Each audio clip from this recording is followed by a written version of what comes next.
So మీరు ఈ robotic సర్జన్లో almost నాకు తెలిసి 1500కి పైగా సర్జరీ చేశారు. సో ఎమాంగ్ దెమ్ సో మీకు బాగా హార్ట్ టచింగ్ ఉన్నది ఏంటి, లేదా భారీ ఎత్తున అంటే కొద్దిగా పెద్ద సర్జరీ ఈ రకంగా చేసిన ఆ తర్వాత ఆత్మసంతృప్తి మిగిలింది అని చెప్పే కేసుల గురించి ఏమైనా వివరిస్తారా? తప్పకుండానండి. అంటే రోబోటిక్ సర్జరీలో కొన్ని క్లిష్టమైనటువంటి సర్జరీస్, ప్రత్యేకంగా మరి రెక్టల్ క్యాన్సర్, లో రెక్టల్ క్యాన్సర్ కానివ్వండి, గ్రోత్ రెక్టంలో అంటే మన ఏనస్ కన్నా కొంచెం పైన ఉంది, మామూలుగా సర్జరీ చేస్తే మొత్తం కొలర్ అంతా తీసేయాలి, పర్మనెంట్ బ్యాగ్ ఉంటుంది లెఫ్ట్ సైడ్లో. సో ఫర్ ఎ పేషెంట్ జీవితకాలం పర్మనెంట్ బ్యాగ్ అంటే ముందే మనకి అపోహలు చాలా ఉన్నాయి. దో పర్మనెంట్ బ్యాగ్ ఉన్నా కూడా ఈ రోజులు నార్మల్ లైఫ్ జీవిస్తున్నారు, కానీ చాలామందికి ఎస్పెషల్లీ యంగ్స్టర్స్కి అలాంటిది ఇష్టం ఉండదు. సో నేను మరి ఒక doctor young patient but was obese అనమాట. సో ఇక లో రెక్టల్ క్యాన్సర్ ఉన్నప్పుడు సర్జరీ చేస్తుంటే ఒక 10% ఛాన్స్ ఆఫ్ పర్మనెంట్ కొలాస్టమీ అని చెప్పాము అక్కడికి. సో మరి ఏమైనా చేసి పర్మనెంట్ బ్యాగ్ లేకుండా మనం సర్జరీ చేయగలిగితే బాగుంటుంది. అంటే దానికి రోబోటిక్ టెక్నాలజీ హెల్ప్ చేస్తుంది. ఎందుకంటే పెల్విస్లో డీప్గా వెళ్ళినప్పుడు ఒక డిసెక్షన్ చేయడానికి చేతులు ఫ్రీగా వెళ్ళలేని ప్లేస్లో ఈ రోబోటిక్ ఇన్స్ట్రుమెంట్స్ ఈజీగా మూవ్ అవుతాయి. డిఫికల్ట్ ఏరియాస్లో రోబోటిక్ సర్జరీ హెల్ప్ అవుతుంది. సో కనుక అట్లా మనం ఆ యొక్క పెల్విక్ ఏరియాలో సర్జరీ చేస్తున్నప్పుడు మరి అది రేడియేషన్ తర్వాత ఆపరేషన్ చేస్తున్నాం. సో ఆ యొక్క టిష్యూ అంతా బాగా థిక్ ఉండి వాటర్ ఫ్లూయిడ్ అంతా ఎక్కువగా ఉండటం వల్ల మరి సర్జరీ ఆల్మోస్ట్ అయిపోయింది. ఇక స్పెసిమెన్ బయట తీయాలంటే ఒక స్టేప్లర్ అని వాడతాం దాన్ని కట్ చేయడానికి, డిసెక్ట్ చేయడానికి.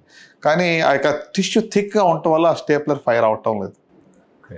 సో ఎన్ని రకాల స్టేప్లర్ మార్చినా ఇక టిష్యూ రికగ్నైజ్ చేయటం. రోబోట్లో థిక్ ఉంటే అసలు ఫైరే కాదు స్టేప్లర్, కానీ అది థిక్ దాన్ని పల్సర్ చేయడానికి వీల్లేదు. ఎందుకంటే రేడియేషన్ తర్వాత అది బాగా ఇండ్యూరేట్ అయిపోయి ఉంది, హార్డ్ అయిపోయి ఉంది.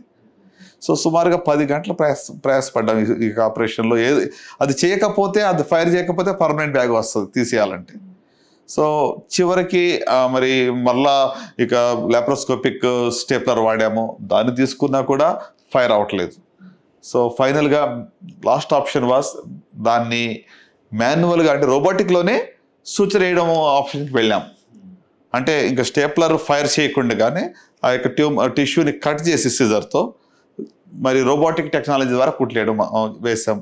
సో దాని ద్వారా ద సాటిస్ఫాక్షన్ ఏంటంటే ఒక పర్మనెంట్ కొలాస్టమీని అవాయిడ్ చేయడము, అండ్ నార్మల్గా మరి తను స్టూల్ పాస్ చేసే యొక్క మరి ప్రక్రియ తనకి ఇవ్వగలిగామనేది తృప్తి. సో అంటే ఇక టెక్నాలజీ కొన్ని క్రిటికల్ ఏరియాస్లో ఖచ్చితంగా హెల్ప్ చేస్తుంది. అంటే సో దట్ వే నేను రోబోటిక్స్ అనేది ఇదేదో ఒక డెకరేషన్ లాంటిదో లేకపోతే కొంచెం some kind of A marketing item, అది ఇట్స్ ఆల్ టైప్స్ అండి. అంటే టెక్నాలజీ మనందరికి ఇప్పుడు తెలుసు. ఇన్నాళ్ళు ఇంటర్నెట్తో ఉన్నాం, ఇప్పుడు మనం ఏ గురించి అందరం మాట్లాడుతున్నాం. కొన్ని రోజులు పోతే AI will be part of everything that we do. అది మనం డినైల్లో ఉంటే మనం డినైల్లో ఉండిపోతాం అంతే తప్ప దానివల్ల మనం ఎవరిని దాన్ని మార్చలేమండి. So technology is here to stay and technology benefiting people, patients benefit చేస్తుంది. సో రియల్ టైంలో నేను ఇలాంటి చాలా కేసులు, ఇది ఒకే ఉదాహరణ చెప్పాను, ఎన్నో కేసుల్లో వీఆర్ ఆల్మోస్ట్ గివింగ్ అప్ అనుకున్నప్పుడు ఈ technology help us to save many people అనమాట. మీరు తీసుకునే అదే మందులు, అదే నాణ్యమైన మందులు, కానీ సగం ధరకే. అవును, మెడ్ ప్లస్ బ్రాండ్స్ పై 50 to 80% తగ్గింపు.